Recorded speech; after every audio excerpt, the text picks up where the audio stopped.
Selamat datang di video kami yang berjudul Bentang Budaya pada Bentuk Lahan Asal Proses Fluvial. Di kesempatan ini kami akan membahas bentang budaya yang terdapat pada bentuk lahan asal proses fluvial. Sebelum membahas lebih lanjut materi ini, ada baiknya kita pahami dulu apa itu bentang lahan, bentuk lahan, dan bentang budaya agar bisa memperoleh wawasan yang lebih komprehensif.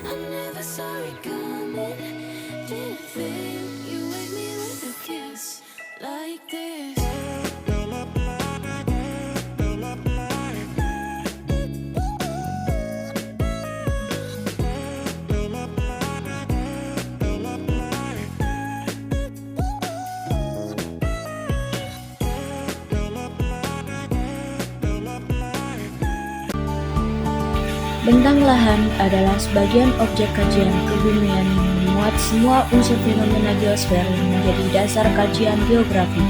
Beberapa ahli telah mengembangkan beberapa definisi bentang lahan, salah satunya adalah Fink 1983 yang mendefinisikan bentang lahan sebagai bentangan permukaan bumi dengan seluruh fenomenanya yang mencakup bentuk lahan, tanah, vegetasi, dan atribut-atribut yang dipengaruhi oleh manusia. Secara umum, definisi ini menempatkan dua objek geografi yang utama, yaitu permukaan bumi dan manusia. Di dalam bentuk lahan terdapat dua objek utama geografi, yaitu bentuk bentang lahan dan bentang budaya. Keduanya merupakan suatu kesatuan yang tidak terpisahkan dari berhubungan satu sama lain. Keterkaitan keduanya sangat erat dan diibaratkan seperti dua sisi mata uang. Untuk mengenali dan memahami bentang lahan dapat dilakukan dengan pendekatan komponennya. Komponen bentang lahan terdiri dari lingkungan alami yang terwujud dalam penampakan bentang lahan dan komponen sistem sosial atau lingkungan sosial yang mencerminkan terbentuknya bentang budaya atau cultural landscape. Untuk pengenalan bentang alam, pendekatan dilakukan menggunakan pendekatan bentuk lahan atau landform. Sampai di sini, ada 10 bentuk lahan berdasarkan asal proses yang disampaikan oleh Verstappen 1983. Bentuk lahan asal vulkanik, bentuk lahan asal proses struktural, fluvial, solusional, denudasional, aeolin, marin, glasial, bentuk lahan asal proses organik, dan antropogeni. Beranjak ke bentuk lahan asal proses fluvial yang menjadi inti bahasan video kami, bentuk lahan asal proses fluvial merupakan kelompok besar satuan bentuk lahan yang terjadi akibat aktivitas sungai, terasas sungai, tanggul, dan rawa belakang.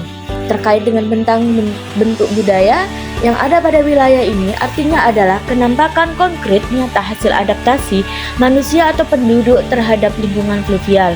Untuk memahami lebih dalam, kami akan membahas hasil observasi yang kami lakukan saat pembelajaran luar kelas di Provinsi Daerah Istimewa Yogyakarta. Dua lokasi observasi yang kami kunjungi adalah Hutan Wanogama di Kabupaten Gunung Kidul dan Tempuran Opak Oyo yang terdapat di Kabupaten Bantul. Hutan Wanogama bukanlah hutan alamiah, melainkan hutan buatan yang dibuat oleh Prof. Oe Hanin, seorang akademisi dari Universitas Negeri Gadjah Mada. Daerah Gunung Kidul dikenal memiliki tanah yang kering dan tandus, sehingga tidak mungkin memiliki hutan hijau di daerah tersebut. Namun, dengan ide cemerlang dan kerjasama dari beberapa akademisi, maka hutan lindung ini terciptalah. Dan dengan menanam pohon seluas 10 ha dengan berbagai macam pohon, kemudian beberapa akademisi dari UGM ikut mendukung penanaman hutan.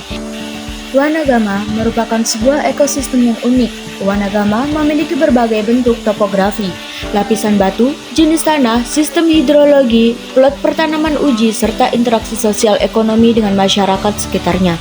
Berdasarkan potensi tersebut, Wanagama dapat difungsikan sebagai pusat pendidikan lingkungan, taman ilmu pengetahuan, wisata alam, dan juga hutan konvensi. Selopamioro, Kecamatan Imogiri, Kabupaten Bantul, Daerah Istimewa Yogyakarta. Bentuk lahan Tempuran Kali Opak Oyo adalah bentuk lahan fluvial yang dicirikan oleh aktivitas sungai yang mempengaruhi daerah tersebut. Tempuran Kali Opak dan Kali Oyo terletak di daerah yang belusuk dan memiliki karakteristik setiap sungai yang sangat berbeda. Kondisi morfologi bekas alur sungai Opak Purba menunjukkan bahwa sungai ini telah mengalami 3 kali pergeseran sejak masa Holocene atas di bawah 10.000 tahun. Bentuk lahan ini juga terdiri dari endapan gosong, sungai atau nusa pada waktu sungai masih pada posisinya, serta rawa belakang atau backswamp Sungai Opak II yang masih tergenang permanen. Lahan fluvial tempuran Opak Oyo di Bantul mengacu pada wilayah yang dipengaruhi oleh Sungai Opak. Ini mungkin mencakup dataran banjir, sungai, lereng sungai, atau sungai itu sendiri. Bentuk lahan fluvial ini dapat beragam, termasuk aliran sungai yang membentuk lekukan dan pola aliran air yang mempengaruhi bentuk dan struktur tanah di sekitarnya.